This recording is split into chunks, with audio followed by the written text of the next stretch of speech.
Now, we have just learned that Doris Day has died. The legendary actress was known for her wholesome screen presence and bright smile that made her a top star in the 50s and 60s. The Doris Day Animal Foundation confirmed this morning that Day recently contracted a serious case of pneumonia and died today at her home in Carmel Valley. Doris Day was 97 years old. Do you remember Doris Day, the enchanting actress and singer who stole hearts with films like Pillow Talk and Calamity Jane?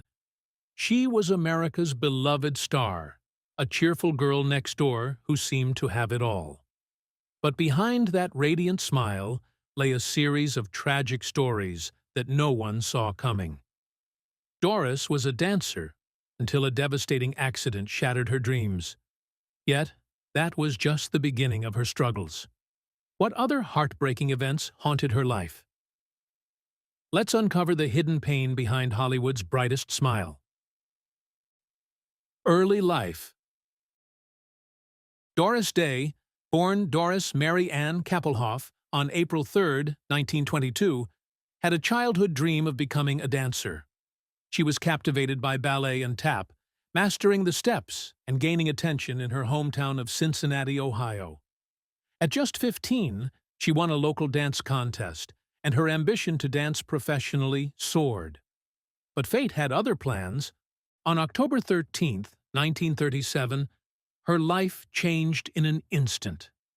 Riding in a car with friends, Doris was involved in a serious accident when their vehicle collided with a freight train. She suffered a broken leg, a devastating injury that not only left her bedridden, but also ended her dreams of a dance career. Her path to the stage seemed closed forever. The months of recovery were grueling, marked by multiple surgeries and a long rehabilitation process. Yet, despite the heartbreak, Doris found something unexpected: hope. During her recovery, Doris began singing along to the radio to pass the time. It was here she discovered her voice, realizing a new passion. Dancing may have been out of reach, but she would find another way to shine. This turning point opened a new chapter in her life, one that would eventually lead her to stardom. Music had always been part of her life. Her father, William Kappelhoff, was a music teacher and choir director. Doris loved listening to the radio, captivated by artists like Benny Goodman, Duke Ellington, Tommy Dorsey, and Glenn Miller. But it was the voice of Ella Fitzgerald that truly mesmerized her. She would sit quietly, listening and trying to mimic Ella's smooth, angelic tone. That voice inspired her to pursue her new dream, one that would transform Doris Kappelhoff into Doris Day, a legend in her own right. Singing lessons. Doris's mother, Alma, quickly recognized her daughter's gift for singing and arranged for lessons with vocal coach Grace Rain. Grace was so impressed after just 3 lessons that she offered Doris 3 sessions a week for the price of 1. This generous offer opened up new doors, and soon Doris's voice started to flourish. Alma's belief in Doris wasn't just motherly pride, it was a glimpse of a remarkable talent about to bloom. Doris's break came when she sang on the WLW radio program Carlin's Carnival. Her performances didn't go unnoticed.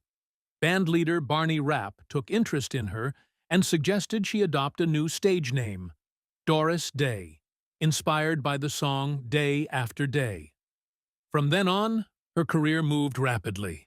In 1939, Doris became a big band singer with Les Brown and his Band of Renown. Her name, now familiar on radio waves, would soon become legendary. Then came 1945, and Doris's voice echoed through homes and hearts across America. Her rendition of Sentimental Journey struck a chord with soldiers returning home from World War II, becoming an anthem of hope and homecoming. That year she also recorded My Dreams Are Getting Better All the Time, which helped solidify her place as a rising star. Doris's voice, warm and heartfelt, brought a sense of comfort and optimism to listeners everywhere, making her a household name. Her songs lifted spirits, inspiring joy and connection across the country. A national sensation. Doris Day wasn't just one of the era's greatest singers. She was a powerhouse, recording over 650 songs from 1947 to 1967. Among these hits was the unforgettable Que Sera, Sera, Whatever Will Be, which won the Academy Award for Best Original Song in 1956. But her appeal didn't stop at her voice. Audiences fell head over heels for her charm, and she wasn't the only one to attract admirers. Saxophonist George Weidler fell for her too in 1947. However, their love story took a difficult turn, something we'll dig into a bit later. Doris soon transitioned from music to the silver screen, making her debut in 1948 with Romance on the High Seas.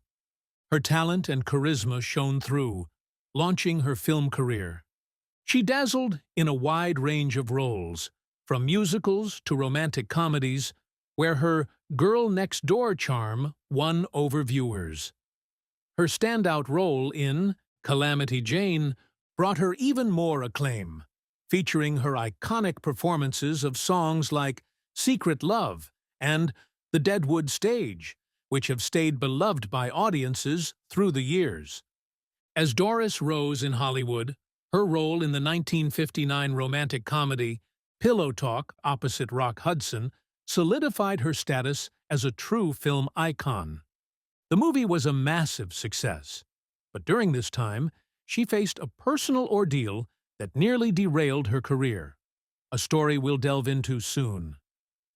Pillow Talk earned Doris an Academy Award nomination for Best Actress, and the chemistry between her and Hudson was so electric that the two reunited for more hits, including Lover Come Back, 1961, and Send Me No Flowers, 1964.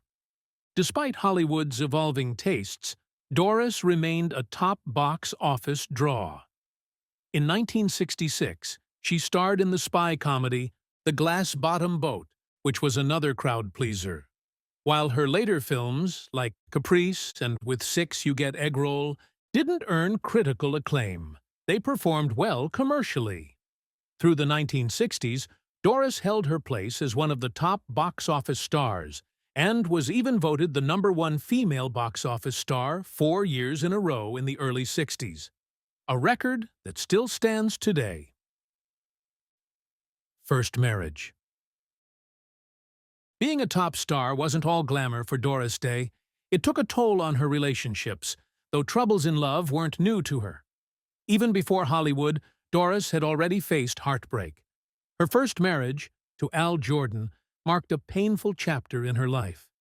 So, what happened? Doris met Al when she was only 16.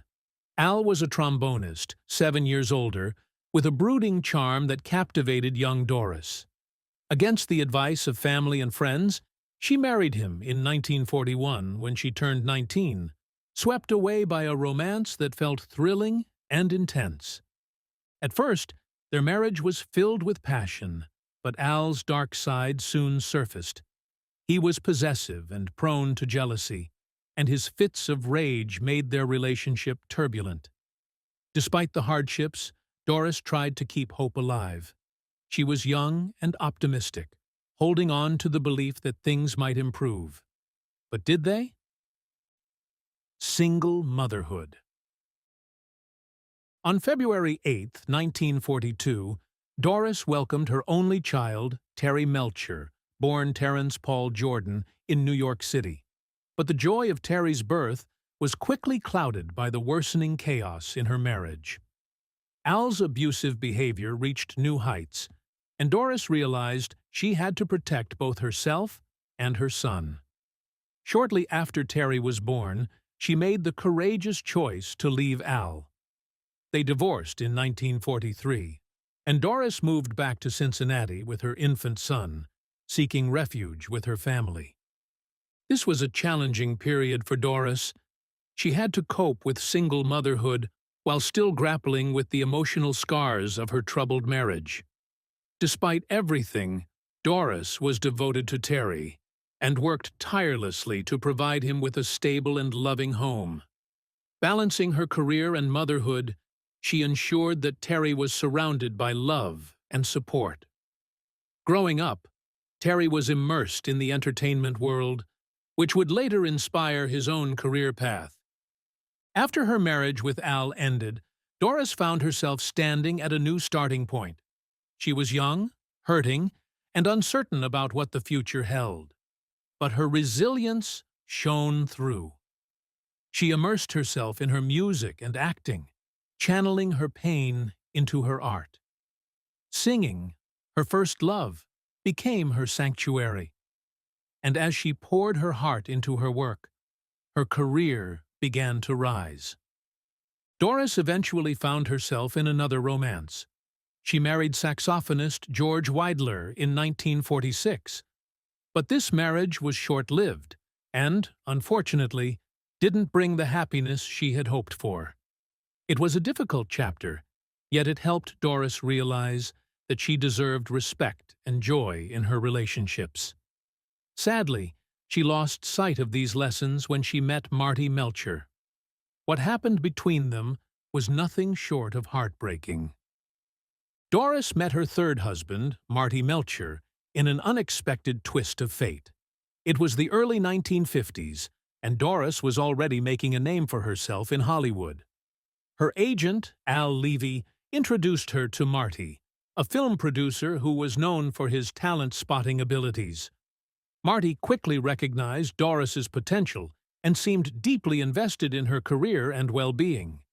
Their professional connection soon blossomed into romance, and they tied the knot in 1951. At first, the marriage appeared ideal. Marty adopted Doris's son, Terry, and took on the fatherly role that had been missing in Terry's life. Terry's biological father had not been involved in his upbringing, and Marty's presence offered the stability Doris had always craved in a partner.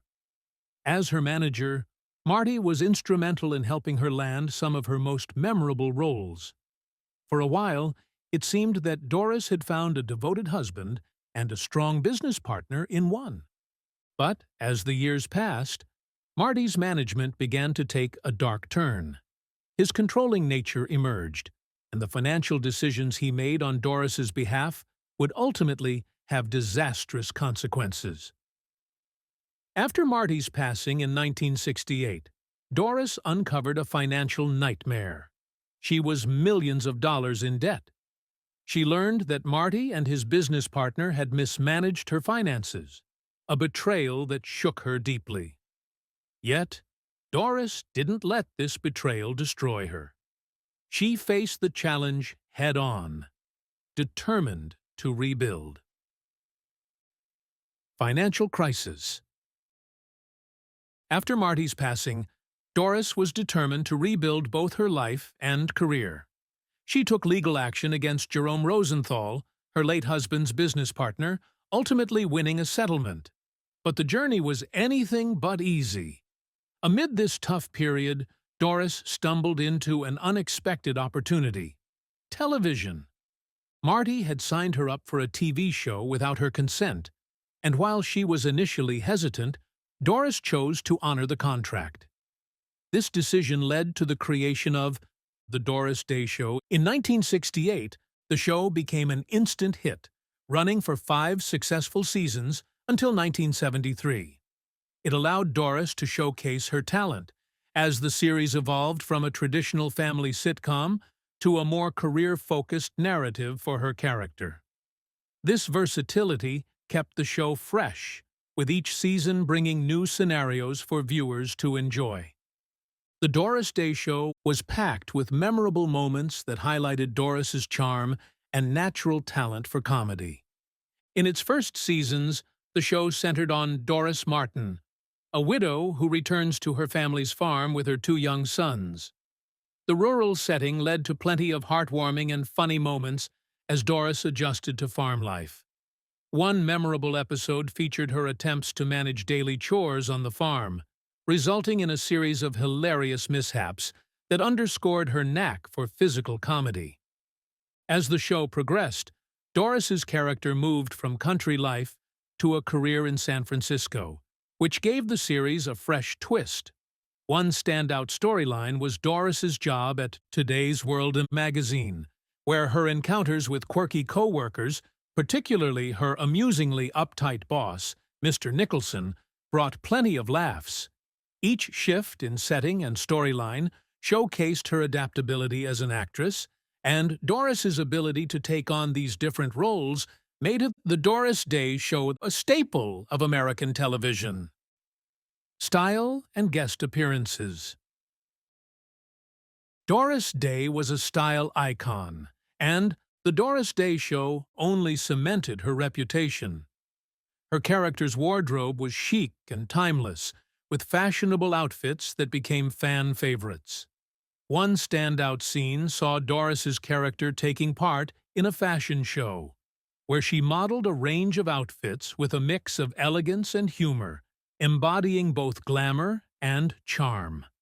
The show also drew in guest stars, making each appearance an event. Stars like Tony Bennett and Bob Crane brought their unique flair to the episodes, often featuring musical performances or lively plot twists that made each cameo memorable.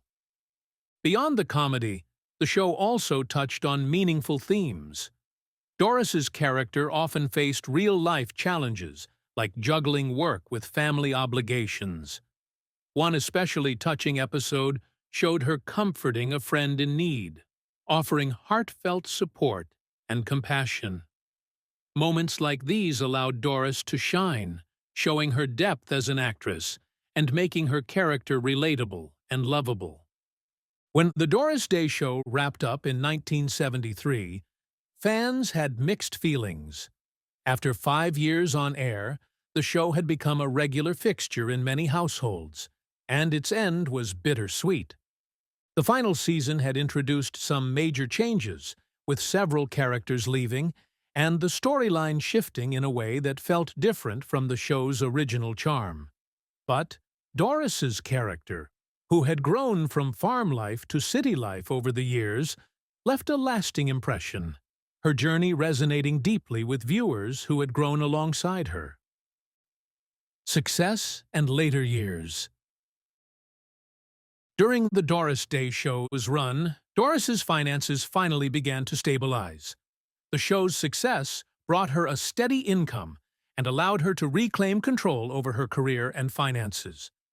By the time the series concluded, she had not only recovered from her financial setbacks, but had also secured a stable financial future. However, life would bring yet another profound hardship. As Doris was finding success, her son Terry was making waves in his own right. A gifted musician and record producer, Terry carved his path in the 1960s California surf music scene. He partnered with Bruce Johnston to form the duo Bruce and Terry, making a name for themselves with a fresh sound. The two then formed the group The Ripcords, achieving a major hit with Hey Little Cobra, which soared into the top 10. Ambitious and driven, Terry's talents continued to evolve. By the mid-1960s, Terry joined Columbia Records as a producer, where he worked with legendary acts like The Byrds. His work with The Byrds was groundbreaking. He produced their chart-topping covers of Bob Dylan's Mr. Tambourine Man and Pete Seeger's Turn, Turn, Turn. These achievements showcased his artistic vision and secured his place in the music industry. Trouble with Charles Manson. Terry's rise in the music industry brought him into dangerous territory.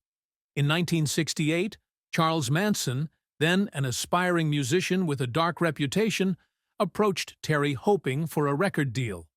Terry rejected him, opting instead to explore a documentary on Manson. But after witnessing Manson's violent clash with a stuntman at Spahn Ranch, Terry abandoned the idea. Alarmed by Manson's behavior, he decided to distance himself entirely and moved from his home to a new place in Malibu. Terry's decision, however, unknowingly put him on Manson's radar. Manson, seething with resentment, began stalking Terry and even sent him a menacing note. Then, in a tragic twist of fate, Manson's followers killed the new occupants of Terry's former residence in 1969. The gruesome murders deeply shook Terry. Convinced that he could still be in danger, he hired a bodyguard and withdrew from his projects, grappling with constant fear. He even sought psychiatric support as his anxiety grew. Though he survived this harrowing episode, Terry faced another challenge years later. In 1997, he was diagnosed with melanoma. He underwent surgery, but the cancer returned in 2003, forcing him into another battle with illness. Death of Terry. During Terry's illness, Doris stayed by his side, providing constant love and care. Their bond was deep. They were not only mother and son, but also close friends and collaborators. On November 19, 2004, Terry lost his long fight with melanoma at 62. His passing was a devastating blow for Doris. He had been her partner in both life and work. Together, they co-owned the Cypress Inn, a charming hotel in Carmel by the Sea, California, and in 1985, they co-produced Doris Day's Best Friends, a cable TV show. His absence left a gap that would forever weigh on Doris's heart. In her final years, Doris found joy in celebrating her 97th birthday with friends and family. It was a happy occasion, and she was in high spirits, enjoying the warmth of those closest to her. But shortly afterward, Doris developed a persistent cough, which worsened into bronchitis. Although she initially seemed to recover, her health gradually declined. The bronchitis eventually turned into pneumonia, a serious illness for someone her age. On May 13, 2019, Doris Day passed away peacefully in her home in Carmel Valley, California, at the age of 97. Her passing marked the close of a remarkable life, but her legacy in entertainment endures.